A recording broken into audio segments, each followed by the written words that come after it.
Assalamualaikum warahmatullahi wabarakatuh. Salam sejahtera bagi kita semua. Selamat malam. Yang saya hormati Pak Ardi Wijaksono Eskom Mkom, selaku dosen PBO atau pemrograman berbasis objek plus praktikum. Pada kali ini saya akan mengedukasi ataupun mempresentasikan pembelajaran tentang materi singkat Advanced Object Oriented Programming Topic dan pewarisan atau yang disebut dengan inheritance, dan satu lagi itu enkapsulasi. Baiklah, disclaimer, jadi pada video ini saya nggak merasa mengajari ataupun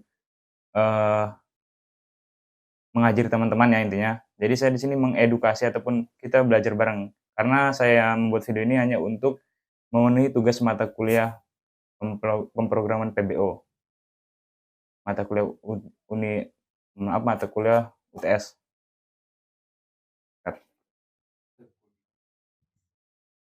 Bagusnya tadi ya? Minta potong lah, potong lah. Next.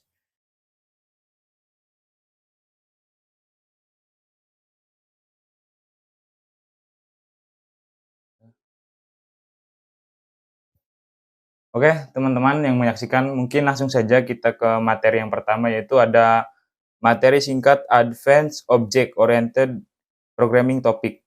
Nah, pada tingkat lanjutan dalam programmer berorientasi objek, ada beberapa topik yang lebih mendalam dan kompleks yang perlu dipahami. Topik-topik ini melibatkan konsep-konsep yang lebih maju dalam pemrograman berorientasi objek dan membantu pengembangan dalam menghasilkan solusi yang lebih fleksibel, efisien, dan mudah diubah. Berikut ini adalah beberapa topik lanjutan dalam pemrograman berorientasi objek. Yang pertama ada polimorfisme. Polimorfisme adalah kemampuan untuk memperlakukan objek dengan cara yang berbeda, tergantung pada jenis objeknya. Dalam polimorfisme, sebuah objek dapat merespon metode yang sama dengan cara yang berbeda, tergantung pada implementasinya. Contohnya, Anda dapat memiliki kelas shape. Ya. Shape itu merupakan kayak sebagai kotak gitu ya. Kotak kayak persegi gitu, yang memiliki metode calculate area. Nah, calculate area itu sendiri seperti si kotak tuh ada beberapa area gitu, dan cara perhitungan seperti apa gitu ya. Dan kelas-kelas turunan seperti rectangle dan circle. Nah, jadi di bawah shape itu ada kelas turunan seperti rectangle dan circle. Jadi perlu diketahui rectangle itu berbentuk kotak, seperti kalau misal kita kotak persegitiga kayak, sebagai editor, saya pernah bikin rectangle di Photoshop itu berbentuk kotak, dan kalau circle itu berbentuk bulat gitu, lingkaran gitu, dan masing-masing itu ada perhitungannya gitu. Disebut dengan calculate area. Yang mengimplementasikan metode tersebut dengan cara yang sesuai untuk bentuk masing-masing. Jadi, seperti kita fokus ke rectangle ya. Jadi ini contohnya. Di rectangle itu ada sebuah kotak. Nah, si kotak itu pasti ada beberapa calculate areanya, materinya. Jadi seperti cara perhitungannya, ada rumusnya. Begitupun dengan circle. Circle itu berbentuk lingkaran. Nah, jadi sama seperti rectangle ada beberapa perhitungannya gitu ya, yang disebut dengan calculate area. Dan rectangle dan circle ini termasuk di kelas turunan dari shape sebenarnya.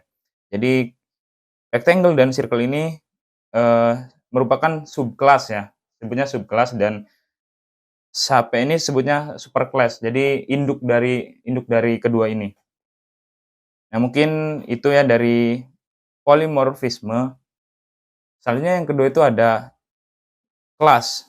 Kelas adalah cetak biru atau blueprint untuk menciptakan objek-objek. Kelas mendefinisikan atribut-atribut dan metode-metode yang dimiliki oleh objek-objek yang dibuat dari kelas tersebut. Kita coba beri contoh kucing ya, teman-teman, untuk memperdekat pemahaman. Kucing merupakan sebuah definisi objek. Ia memiliki 2 telinga, 4 kaki, 1 ekor, nama, dan lain-lain. sebagai atribut. Nah, yang tadi saya sebutkan itu sebagai atribut. Ada telinga, ada kaki, ada ekor, dan ada nama gitu. Ia juga bisa berlari, mengeong, makan, dan minum, itu sebagai perilakunya. Nah, selanjutnya itu ada misal kita memiliki 4 kucing, berarti kita memiliki 4 instance gitu ya, atau 4 turunan. Maaf, atau 4 objek dari kelas kucing. Nah, masing-masing dari 4 kucing tersebut memiliki atribut yang telah didefinisikan sebelumnya, seperti kaki, telinga, ekor, dan lain-lain. Ia juga memiliki kemampuan berlari, mengeong, dan sebagainya, seperti yang telah didefinisikan sebelumnya. Atribut pada OOP mempresentasikan variabel yang dimiliki sebuah objek.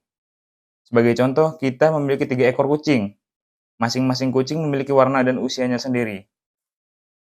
Nah, mungkin untuk lebih jelasnya, kita akan lanjut ke pemahaman yang lebih lanjut ke coding ya, untuk bisa diimplementasikan langsung secara langsung. Oke teman-teman, kita sudah berada di layar Visual Studio Code ya, yang tadi kita mau menjelaskan tentang kelas atribut. Nah, jadi dalam kelas itu kita ada yang namanya atribut dan perilaku. Nah, untuk sekarang itu kita akan menjelaskan tentang kelas atribut, ya lebih tepatnya. Nah, ini kita di sini ada deklarasinya itu definisi kucing ya, kucing. Si kucing ini sebagai apa namanya, sebagai deklarasinya, sebagai definisinya, dan di bawahnya itu ada warna dan usia. Nah, ini yang disebut dengan atribut nih. Ini yang disebut dengan atribut. Nah, 2 ini warna dan usia. Nah, sama dengan non semuanya. Nah, terus untuk mendeklarasikannya kita membuat sebuah, sintak ataupun sebuah, eee, perintah. Jadi kucing satu sama dengan kucing, nah kucing satu titik dengan warna dan sebagainya lah gitu untuk mempersingkat waktu. Tinggal teman-teman lihat saja ya di video. Nah, di sini kita memanggil gitu, pemanggilannya, print ini hasil satu kucing warna. Nah, teman-teman bisa tebak nggak nih hasilnya gimana gitu? Nah, mungkin kita langsung saja kita eksekusi. Nah, ini hasilnya muncul. Jadi dari deklarasi di atas yaitu kelas kucing dan mempunyai atribut warna dan usia, dan mempunyai di sini mempunyai ada beberapa, eee, perintah, dan ini hasilnya. Jadi hasil kita permiskan satu hasil aja ya, biar mempersingkat waktu. Ini hasil satu kucing warna. Nah, di sini perintahnya kucing satu tik warna gitu. Nah, dia akan mencari di atas gitu, di deklarasi. Kucing satu berarti yang ini, terfokus ke sini. Dan kucing satu warna, nah sama dengan hitam. Nah, jadi dia akan di sini terisi hitam. Dan usianya, begitu dengan usia. Nah, di sini. Nah, mungkin teman-teman sudah paham ya tentang ini. Tinggal dilihat saja dan dipelajari. Oke, selanjutnya itu ada perilaku ya pada OOP mempresentasikan fungsi yang dimiliki sebuah objek. Misalkan kita memiliki kelas mahasiswa. Setiap mahasiswa memiliki atribut nama dan asal serta memiliki perilaku. Jadi perilakunya ini si mahasiswa ini mempresentasikan atau memperkenalkan diri gitu ya. Nah itu. Mungkin kalau misal kita dari definisi mungkin agak mumet ya. Jadi kita langsung aja ke programming atau pemahaman lebih lanjut ke codingnya. Kayak tadi kita sudah eh, belajar tentang kelas atribut ya. Jadi di dalam kelas tuh ada apa sih atribut gitu, dan bagaimana cara mengimplementasikannya gitu atau mengeksekusi di dalam program gitu. Dan next kita di sini, akan belajar kelas perilaku gitu, dari perilaku, suatu deklarasi atau suatu objek yang telah kita tentukan. Dan di sini sebagai contoh kita mempunyai kelas mahasiswa gitu, objeknya mahasiswa gitu. Tahu definisinya mahasiswa, dan si mahasiswa ini sama kayak tadi mempunyai atribut, nama dan asal gitu. Dan di mana sih, yang dimaksud dengan yang namanya perilaku? Nah ini perilaku teman-teman. Nah, ini perilaku namanya. Jadi si mahasiswa ini mempunyai atribut nama dan asal dan mempunyai suatu perilaku, yaitu perilakunya perkenalan. Nah, mungkin teman-teman bisa lihat saja, coding gitu karena saya mempersingkat waktu kalau misalnya untuk membahas semuanya. Nah, di sini kan next, teman-teman bisa tebak nggak nih hasilnya apa gitu? Mungkin langsung eksekusi aja. Nah nah di sini keluar, perkenalkan saya Marcel Gulo dari Nias, perkenalkan saya Yogi dari Medan.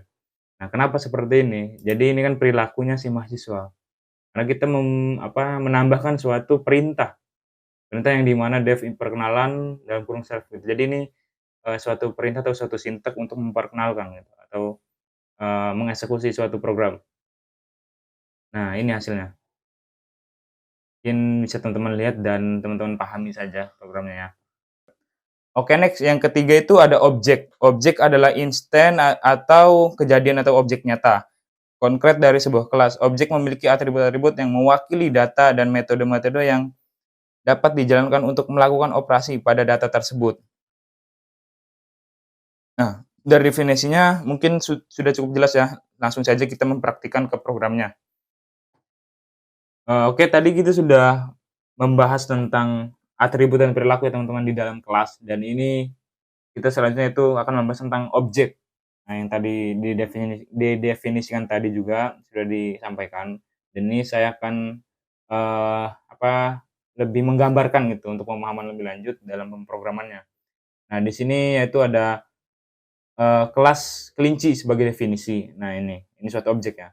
Jadi kelas di sini adalah kelasnya mendefinisikan atau mendeklarasikan kelinci. Nah, di mana kelinci ini mempunyai atribut warna dan usia. Nah, sama kayak tadi ya, ini jadi kayak cuma lanjutan dari tadi lah, dari yang tadi. Nah, di bawahnya membuat instance atau variabel sebagai objek nyata dari kelas kelinci. Nah, ini instance-nya atau objek nyatanya nih.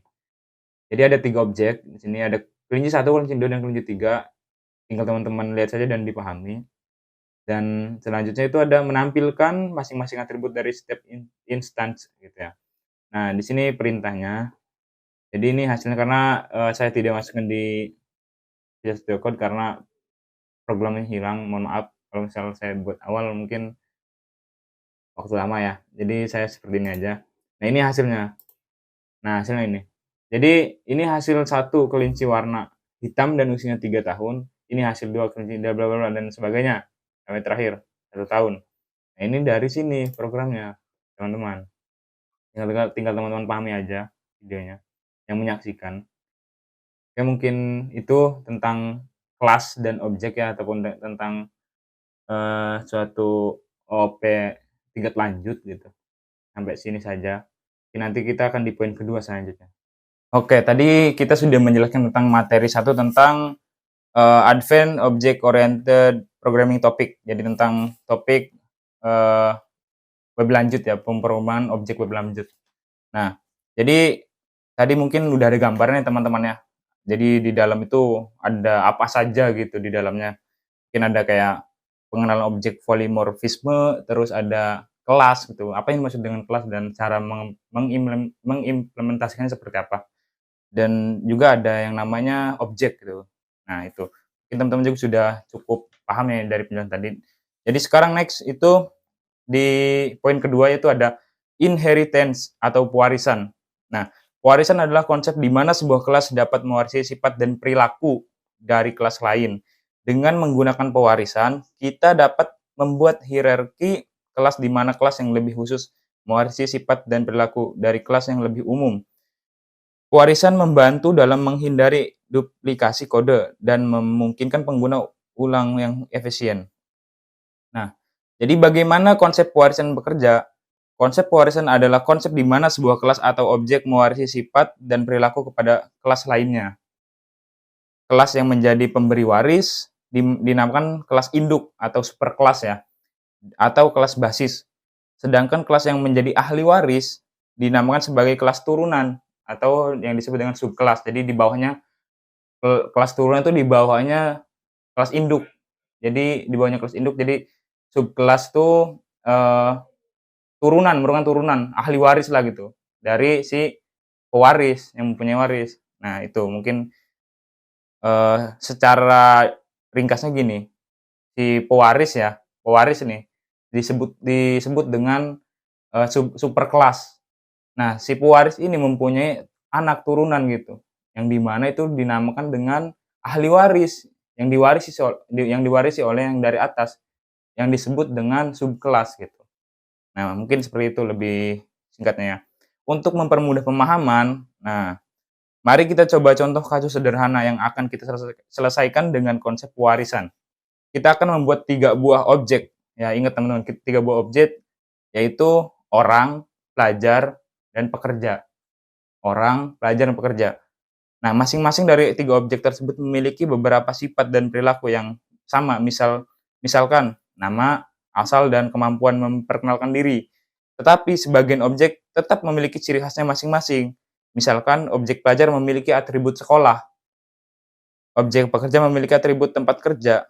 Nah itu, jadi, dari 3 objek ini memiliki ciri khasnya masing-masing gitu, dan ada satu yang tidak memiliki dari ciri khas ini, yaitu yang dinamakan dengan superkelas ataupun induk dari kelas tersebut.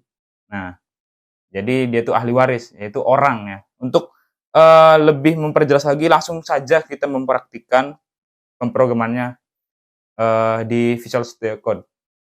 Oke teman-teman, kan tadi teman-teman sudah mendengarkan, tentang definisi pewarisan, tentang, cara kerja pewarisan atau inheritance gitu ya, seperti apa, tadi sudah didefinisikan dan sudah dijabarkan. Dan sekarang next saya akan, mengimplementasikan atau menjabarkan secara langsung, mempraktekkan pemrogramannya gitu, biar gambarnya lebih jelas lagi teman-teman pahami.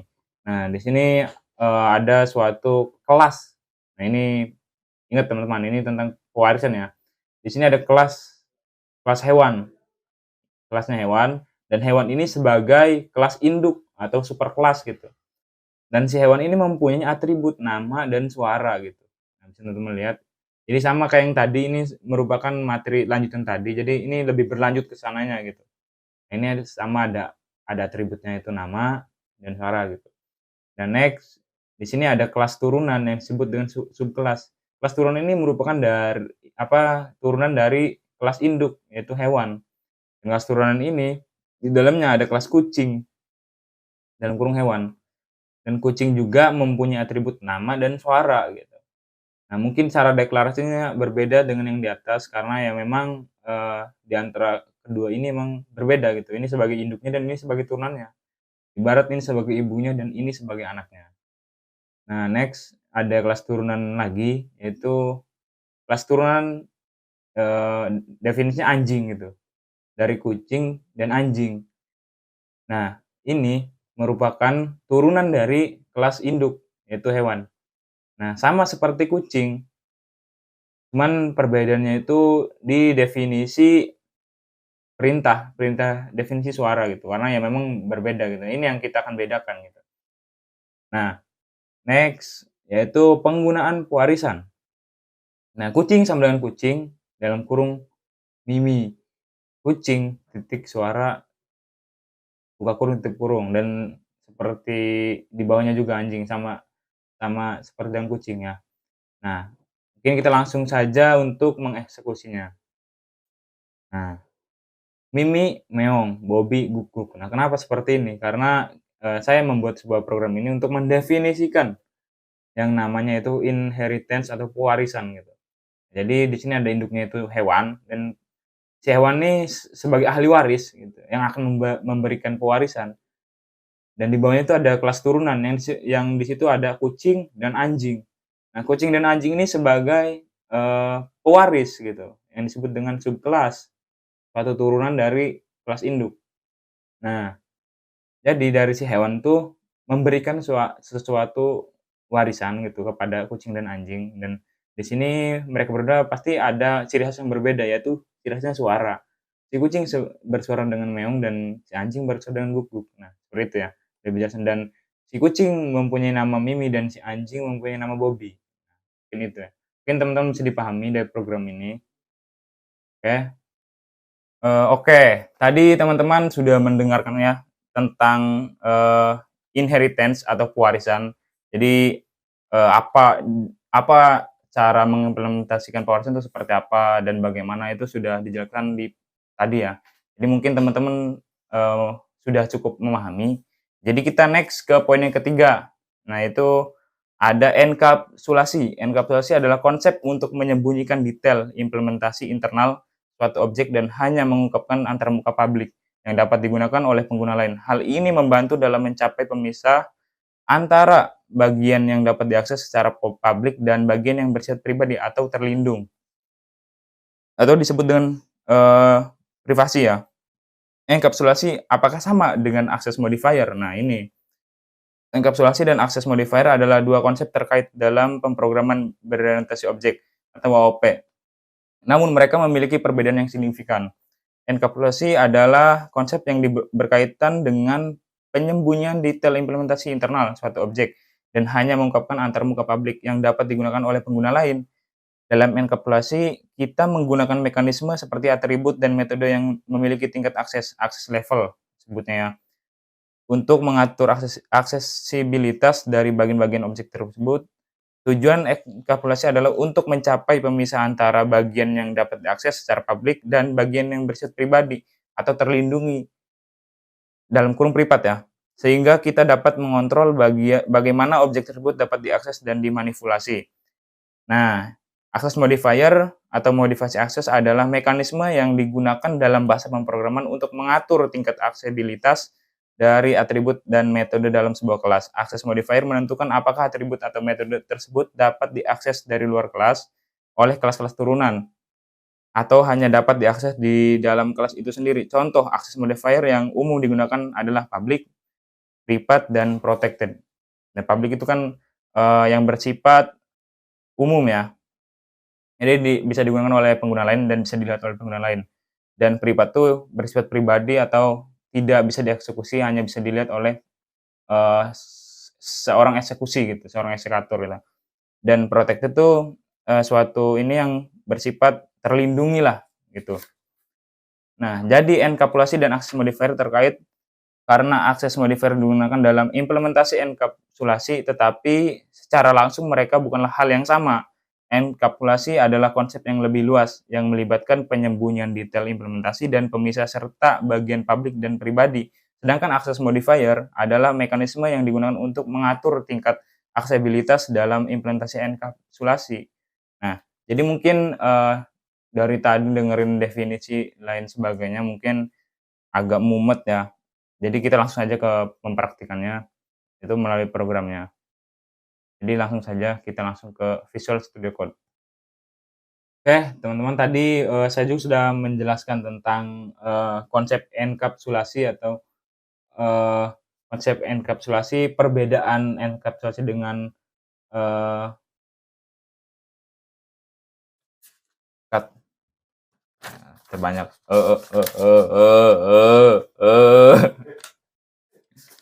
tai nah.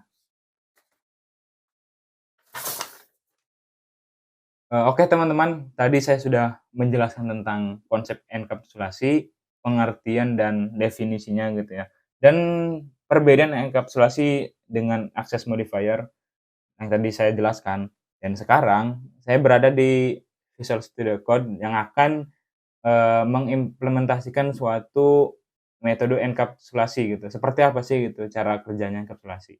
Nah ini, jadi mohon diperhatikan.